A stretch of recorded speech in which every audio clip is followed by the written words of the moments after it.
राधे राधे दोस्तों। आज की जो कहानी लेकर आई हूँ वो बहुत ही मज़ेदार कहानी है। तो चलिए कहानी शुरू करते हैं। किसी गांव में एक जाट और जाटनी रहते थे। छोटा सा मिट्टी का घर था और छोटा सा खेत था। साथ में उनके पास एक गाय भी थी।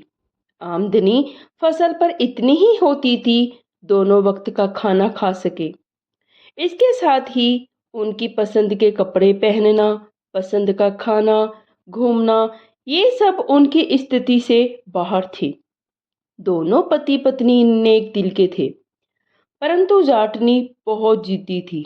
जब भी कभी जाट उसका कहना नहीं मानता था, तो उसके कहे अनुसार काम नहीं करता था, तो जाटनी हमेशा इस बात पर झिक करती और बोलती, मैं तो नमक रोटी खाकर बुढ़ी हो गई हूँ, तुमसे इतना भी नहीं हो पाता किसी तीज त्योहार पर मिठाई लाकर दे सको। ये बातें सुनकर जाट हमेशा बेचारा चुप रहता, परंतु कभी कभी बोल देता, जाट लोग मिठाइयाँ नहीं खाते। परंतु अब की बार जाटनी कहाँ मानने वाली थी।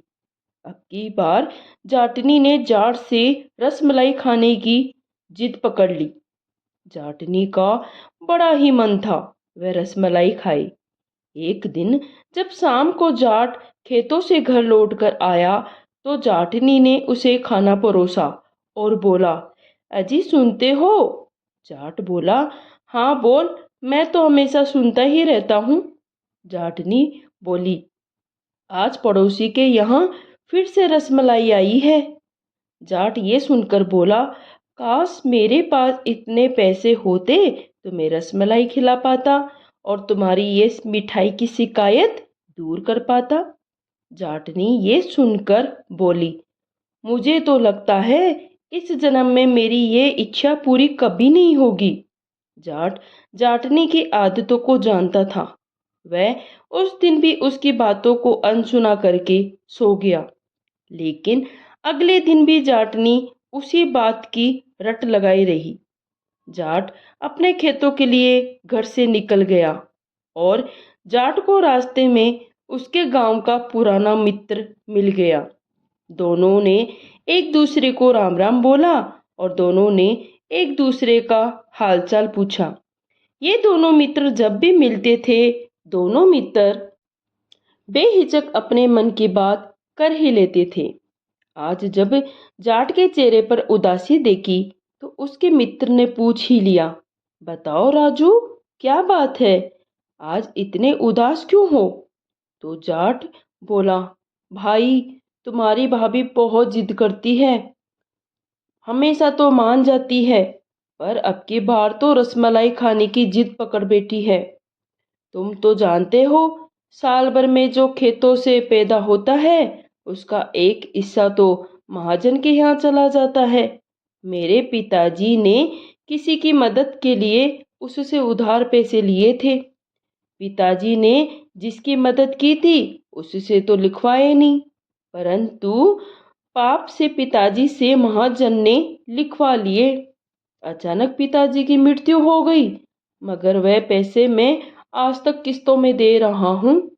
तो जाट का मित्र बोला, क्या ये बात तुम्हारी पत्नी को नहीं मालूम?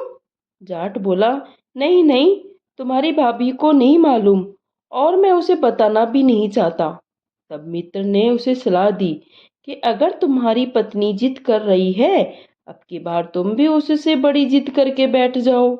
जाट ने पूछा, वो कैसे? मित्र ने जाट के कान में सारी बातें बता दी। अब जाट के चेहरे पर चमक आ गई। जाट शाम को घर आया तो ये बोलकर सो गया, सुबह मुझे शहर जाना है, रास्ते की रोटियां भी बना देना। जाटनी बड़ी खुश हुई और सोची, कल ये मेरे लिए रसमलाई लेने जा रहे हैं। जाटनी के पास कुछ पैसे जमा थे। जाटनी ने तुरंत अपने पैसे जाट को दिए और बोली, ये लो कुछ पैसे, मैंने भी बचा कर रखे हैं, आते समय रसमलाई जरूर लेकर आना। जाट शहर चला गया और उसने रसमलाई भी खरीद ली। अब जाट के पास जितने पैसे थे उससे सिर्फ 4 ही रसमलाई आई।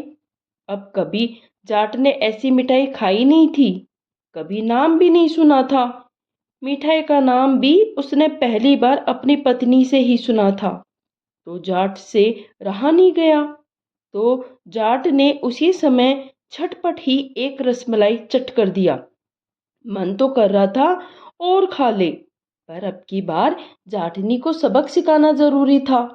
जाट लौटकर घर आया तो जाट के हाथ में रसमलाई देखकर जाटनी फूली न समाई। जाटनी झटपट हाथ धोकर 2 बर्तन ले आई। उसने देखा तो रसमलाई 3 ही है। तो जाटनी ने 2 रसमलाई अपने बर्तन में रख लिए और एक जाट के बर्तन में रख दिया।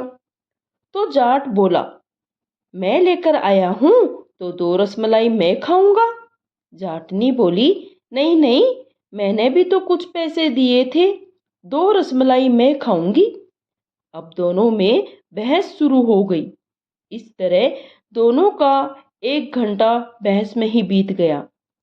2 मैं खाऊंगा, जाटनी बोले 2 मैं खाऊंगी। अंत में जाट ने अपनी योजना के अनुरूप जाटनी से बोला, ठीक है, हम एक काम करते हैं, हम एक शर्त रखते हैं। जो पहले बोलेगा वह 1 रसमलाई खाएगा और जो बाद में बोलेगा वह 2 रसमलाई खाएगा। जाटनी को शर्त पसंद आ गई। उसने भी मजदूरी दे दी। अब रसमलाई को डिब्बे में रखकर जाटनी चारपाई पर लेट गई। जाट भी चारपाई पर चुपचाप लेट गया। पूरी रात बीती, सुबह हो गई, शाम हो गई, मगर जाट जाटनी दोनों चारपाई पर चुपचाप लेटे रहे। पड़ोसियों ने सोचा जाट जाटनी दोनों रात से ही बाहर नहीं निकले और आवाज भी नहीं आ रही है। कहीं जाना होता है तो हमेशा बताकर जाते हैं, पता नहीं क्या बात है। ऐसे में एक पड़ोसी दूसरे का बहुत ख्याल रखते थे। फिर एक पड़ोसी जाट के घर में पहुंच गया। उसने देखा जाट जाटनी तो चारपाई पर चुपचाप लेटे हैं, पड़ोसी के आवाज देने पर भी नहीं बोल रहे हैं। पड़ोसी ने जाट को हिलाया तो जरा भी हरकत नहीं हुई। फिर उसने जाटनी को देखा तो वह भी चुपचाप चारपाई पर पड़ी थी। पड़ोसी ने फिर दूसरे 2-4 पड़ोसियों को भी बुला लिया। उन सब ने सोचा जाट जाटनी दोनों मर चुके हैं। गांव के मुखिया को बुला लिया गया तो मुखिया ने बोल दिया, क्या पता अब कब मरे हैं, इन दोनों की अंतिम संस्कार की तैयारी कर दो। तब पड़ोसी जाट जाटनी की अंतिम संस्कार की तैयारी में लग गए। अब जाट जाटनी को अलग अलग अर्थी पर उठाकर पड़ोसी शमशान घाट की तरफ चल पड़े। वहां पहुंचकर चीता तैयार कर दी गई तो किसी बूढ़े आदमी ने बोला, पहले जाट की घरवाली को आग दे दो। कहते हैं मर्द से पहले अगर पत्नी चीता पर जाए तो स्वर्ग मिलता है। पड़ोसियों ने बूढ़े आदमी की बात मान ली। ये भी सोचा अगर हमारे ऐसा करने से जाटनी स्वर्ग जाती है तो एक पुण्य कमा ही लेते हैं। फिर उन्होंने जाटनी को चिता पर लेटा दिया और आग देने की तैयारी कर दी। जाटनी झट उठी और कहने लगी, मैं तो एक ही खा लूंगी, तुम 2 खा लेना। पड़ोसी सब देखकर डर गए। सब सिर पर पैर रखकर गांव की तरफ भागे। जाट जाटनी अब खूब हंसे और जाटनी से कभी भी जिद न करने का वादा कर लिया। जाट मन ही मन अपने मित्र की तारीफ कर रहा था और खुश भी हो रहा था। तो कहानी यहीं समाप्त होती है दोस्तों। अगर आपको ये छोटी सी कहानी पसंद आई तो प्लीज़ चैनल को सब्सक्राइब कर लीजिए, कहानी को लाइक और शेयर ज़रूर कीजिए। कहानी सुनने के लिए आपका धन्यवाद।